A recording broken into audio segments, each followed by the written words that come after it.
Tout commence avec Ken, un jeune millionnaire qui a une allergie bizarre aux autres personnes, et tout ça à cause du traumatisme de la mort de ses parents quand il n'était qu'un gamin. La solution? Un scientifique complètement taré décide de lui fabriquer une femme robot. Dès que Ken pose les yeux sur elle, il se dit direct « Waouh, quelle bombe !» Mais voilà que le robot le touche, et là, le mec est à 2 doigts de tourner de l'œil, comme si ça ne suffisait pas. Le robot se déshabille direct, tranquille les gars, pas de panique, et révèle que son corps entier est en métal. Oui, même la poitrine. Et pourtant, Ken devient super gêné et lui demande vite de se rhabiller. Sérieux. Le mec a un robot fait sur mesure, et il réussit encore à se taper la honte. En parallèle, on découvre Win, une infirmière au grand cœur, qui, par un pur hasard, est le portrait craché du robot. Pourquoi? Parce que le créateur de la poupée n'est autre que son frère, Les choses commencent à se compliquer quand Ken prend la main du robot et d'un coup, son cœur se met à battre plus vite. Et même le robot est choqué de réaliser qu'il peut être en train de développer un petit crush pour lui. Eh bah, est-ce qu'on va avoir droit à une love story ici? On explique que le robot a été conçu pour s'occuper de Ken, massage, câlin, et carrément devenir l'amour de sa vie. Mais Ken, lui, il est têtu. Il veut rien savoir d'une histoire d'amour et refuse carrément de payer pour le robot. Sauf qu'avant de partir, son insiste et touche la main de Ken. Résultat, le mec commence à aller super mal. Son allergie se déclenche à fond et il est à 2 doigts de faire un arrêt cardiaque. What? Il finit à l'hôpital et Win, complètement paniqué, hurle son prénom en priant pour qu'il s'en sorte. Quand Ken croise son regard, il sent une connexion de dingue et au final, il arrive à rester en vie. L'amour qui sauve des vies quand même. Plus tard, l'oncle de Kian, oui en français, Ken devient Kian pour sonner plus naturel, vient le chercher à l'hôpital. Mais lui, impossible d'arrêter de penser au robot qui lui a retourné le cerveau.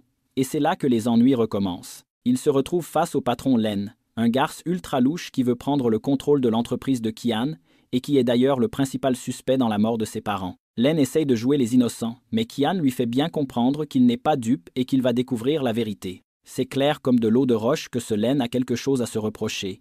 Kian décide alors qu'il veut acheter le robot, mais avant même qu'il puisse faire quoi que ce soit. Bam! Le robot plante et s'éteint d'un coup.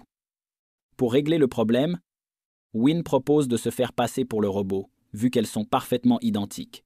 Et voilà comment Win débarque chez Kian, en mode robot, planqué dans une caisse. Quand il ouvre et voit son visage, il ressent direct un truc chelou. C'est le début de la fin pour son cœur de célibataire endurci. La première chose que Kian fait, il vérifie si sa poitrine est vraie.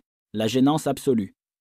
Win a même failli lui mettre une droite, mais se retient et continue à jouer le robot obéissant. Elle est tellement à fond dans son rôle qu'elle imite même une grenouille pour prouver qu'elle est programmée pour tout faire. Mais arrive le test du chant, et là, catastrophe. Elle chante tellement faux que Kian manque de s'étouffer de rire. En panique, Win lui fait direct les gestes de premier secours et lui sauve la vie. Mais pile à ce moment-là, son oncle débarque et les surprend dans une situation ultra suspecte, la honte intersidérale. À partir de là, Kian commence doucement mais sûrement à tomber sous le charme de Win. Il lui demande d'enlever ses lunettes de robot, et quand il voit ses yeux, son cœur est carrément prêt à exploser. Du coup, il décide de l'emmener à une réunion super importante, où Len essaye de convaincre tout le monde que Kian devrait être remplacé à la tête de l'entreprise à cause de son allergie. Mais Kian débarque, regarde tout le monde bien droit dans les yeux. Et là, ambiance glaciale, les gars flippent direct. Il va même jusqu'à faire un petit avion en papier avec ses bulletins de vote, juste pour montrer qu'il s'en fiche royalement. Et il bluffe tout le monde en faisant croire que son allergie a disparu en tenant la main de Win. Ce mec est trop malin. Sauf que Win a une urgence, elle doit vraiment aller aux toilettes. Et Kian, un peu à l'ouest, croit qu'elle a juste besoin de recharger ses batteries. Elle est à 2 doigts d'exploser à force de se retenir. Et quand elle réussit enfin à s'éclipser, boum, elle tombe dans la piscine.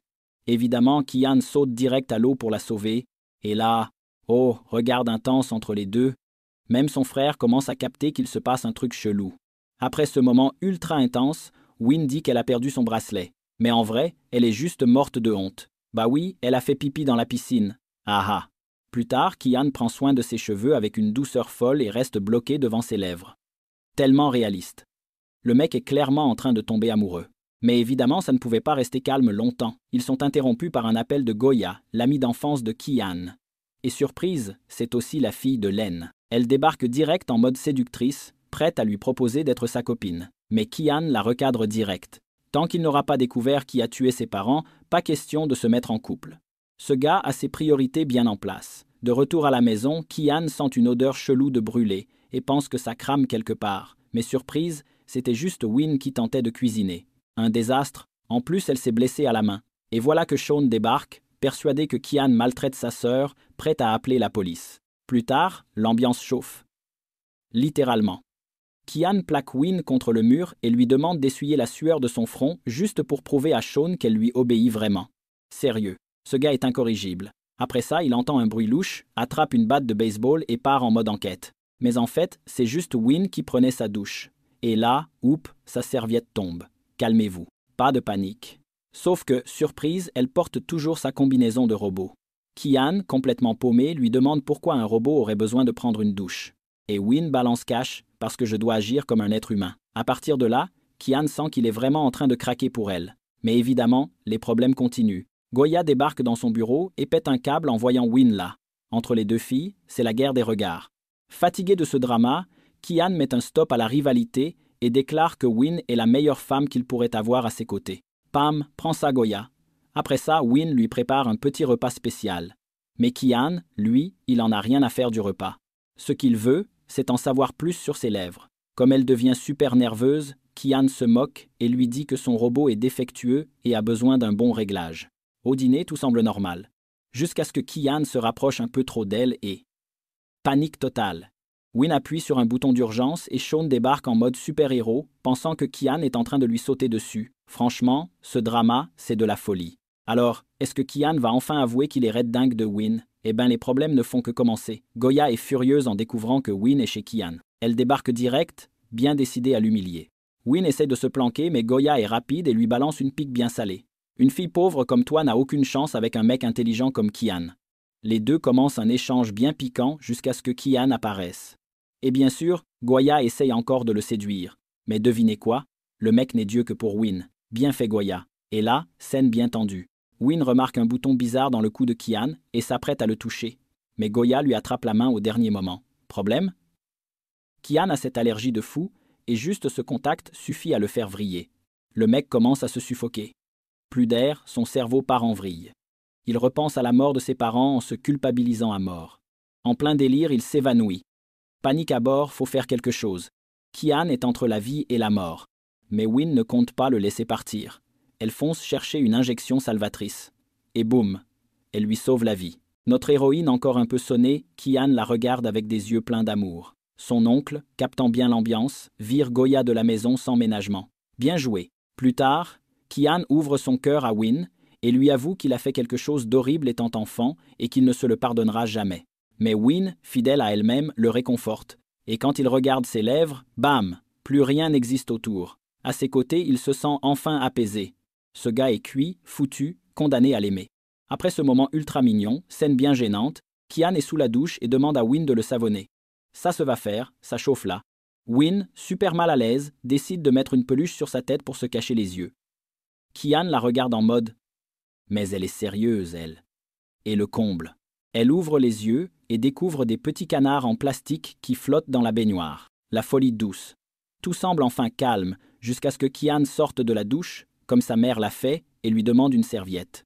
Wynne, en panique totale, fait genre qu'elle est à court de batterie.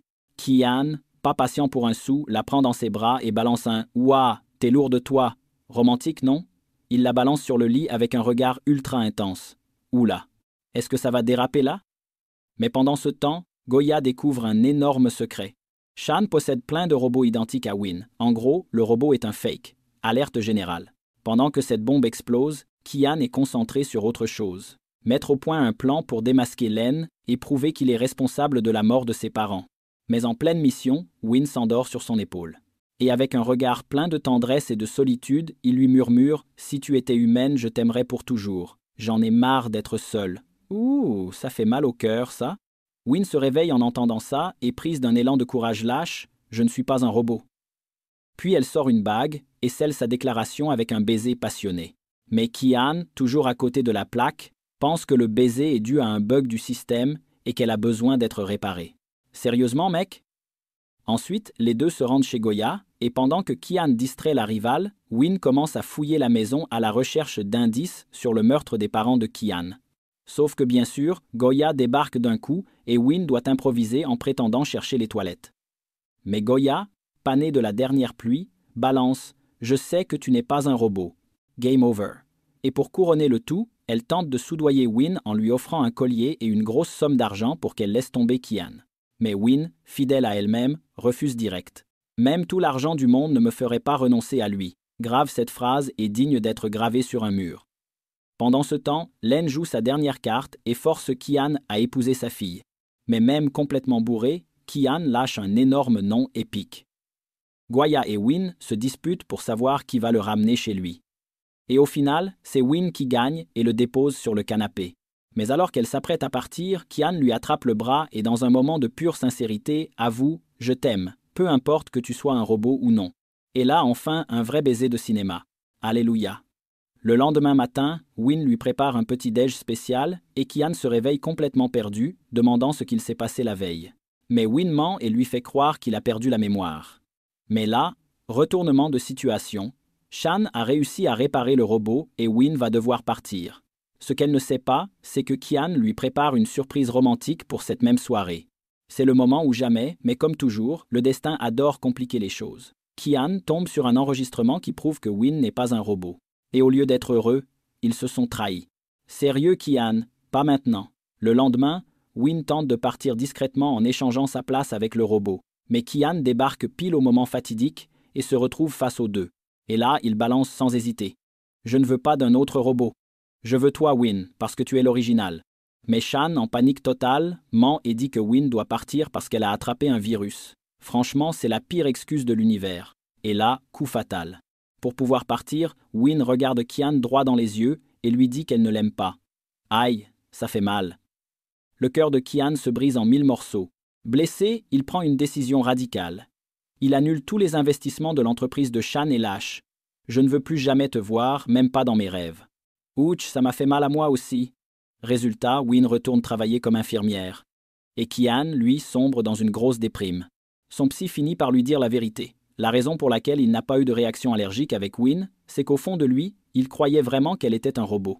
Conclusion, l'amour a vaincu l'allergie. Mais maintenant, sans confiance, la maladie est revenue en force. Et pour ne rien arranger, l'oncle de Kian débarque à l'hôpital, complètement amoché, et demande où est Win. Mais Kian, aigri, répond froidement, ne prononce plus jamais ce nom, c'est fini. Mais non, Kian, c'est pas fini du tout. Court après elle, idiot. Et maintenant, est-ce que ce couple a encore une chance?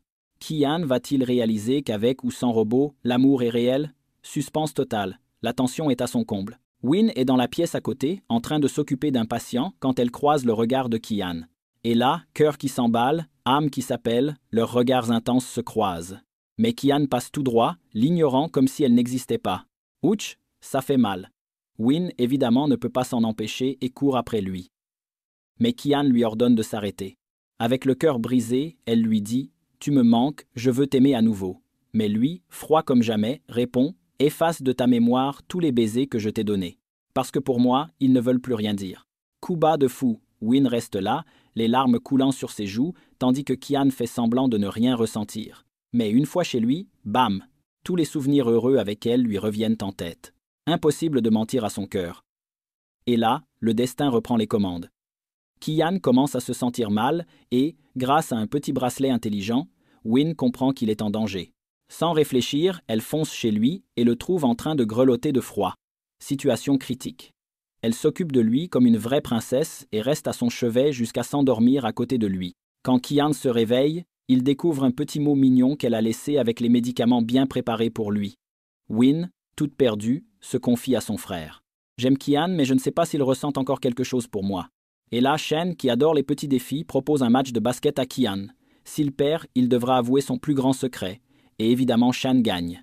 Kian, sans échappatoire, finit par avouer « J'aime Win ». Bon, on le savait déjà, mais ça fait du bien de l'entendre. Et Shan en profite pour lui balancer la vérité. Win est la lumière de notre famille. À ma naissance, j'étais fragile. Alors nos parents ont eu une autre fille pour veiller sur moi. Elle est forte, courageuse, toujours souriante, mais depuis que tu l'as laissée, son sourire a disparu. Toi seul peux lui redonner ça. Franchement, Kian, tu attends quoi? Mais pas le temps de réfléchir. Danger en vue. Win marche seule la nuit, quand elle se rend compte qu'un type la suit. Avant qu'elle puisse réagir, le gars lui couvre la bouche. Elle réussit à le mordre et s'enfuir. Mais le taré sort un couteau et s'apprête à l'attaquer quand Kian débarque avec un coup de pied sauté, digne d'un film d'action, et écrase sa semaine en pleine figure du criminel. Notre héros est là. Ils se battent comme dans un bon vieux film, mais Wynne s'interpose et menace le gars avec un couteau. Quand tout se termine, elle voit que Kian est blessé. Il s'est jeté devant elle pour la protéger. Mais lui, en mode grand romantique, lâche. Ça ne fait pas mal? Parce qu'à tes côtés, tout va bien. Après une scène pareille, évidemment, l'amour explose. Wynne avoue qu'elle est amoureuse et les deux s'embrassent d'un baiser à couper le souffle. Même son âme a embrassé, je vous jure. Et devine qui a tout capté? Son frère, rien qu'en voyant le rythme cardiaque de Wynne, a compris que le truc a chauffé sévère. Plus tard, Kian montre à Wynne sa base secrète d'investigation. Un vrai Batman version moderne. Et elle découvre la profondeur de ses blessures émotionnelles. Elle essaie de le réconforter, lui disant d'arrêter de se blâmer, mais il insiste « Je dois connaître la vérité ». Alors ils partent ensemble là où ses parents sont morts. Là, les souvenirs le brisent de l'intérieur. Mais Wynne lui tient la main et dit « On surmontera ça ensemble ». Et là, il trouve une étoile au sol. C'était une partie du cadeau d'anniversaire que ses parents lui avaient laissé. Avec une lettre disait « On t'aimera toujours et on te regardera depuis le ciel ». Ok, je pleure maintenant. Enfin, il sent qu'il peut aller de l'avant. Et en regardant le ciel, il dit « Papa, maman, j'ai trouvé la femme parfaite. J'aurais aimé que vous puissiez la rencontrer. Mais comme le bonheur ne dure jamais, voilà la prochaine bombe. » L'oncle de Kian, hospitalisé, s'échappe. Et devine quoi? C'était lui, le vrai responsable de la mort de ses parents. Ce salaud. Il avait tout planifié pour hériter de leur fortune. Mais Kian a survécu et ça a foutu ses plans en l'air. Maintenant, il veut finir ce qu'il a commencé. Pendant ce temps, Kian et Wynne vivent leur moment le plus heureux. Dansant comme s'ils étaient sur scène avec les BTS, ils déchirent. Mais soudain, Wynne fait une blague en pinçant les joues de Kian. Lui, déjà en feu d'amour, la plaque doucement contre le mur et l'embrasse passionnément. Mon Dieu, quelqu'un leur balance un seau d'eau froide. Mais là, rebondissement. L'oncle de Kian débarque avec une info urgente. Lance est autoproclamé président de l'entreprise. Ça y est, le jeu a changé. Kian et Wynne rangent les câlins et sortent les costumes. Ils débarquent au bureau en mode power coup, prêts à faire tomber la mascarade. Devant tout le monde, ils révèlent les mensonges de Len et réussissent à annuler le coup monté. Échec et mat, loser. Mais le danger rôde encore. Un homme mystérieux place une bombe dans leur voiture. Sérieux, ils n'ont jamais un moment de répit. Kian, devenu un vrai agent secret à ce stade, réussit à désamorcer la bombe à temps. La police débarque et arrête le peuple. Et là, dernière ronde. L'oncle de Kian envahit la base secrète. Mais Kian le chope en flag. Le mec supplie, dit qu'il n'a jamais voulu tuer ses parents. Kian n'y croit pas une seconde. Il est prêt à se venger. Mais Wynne le supplie ne devient pas comme lui.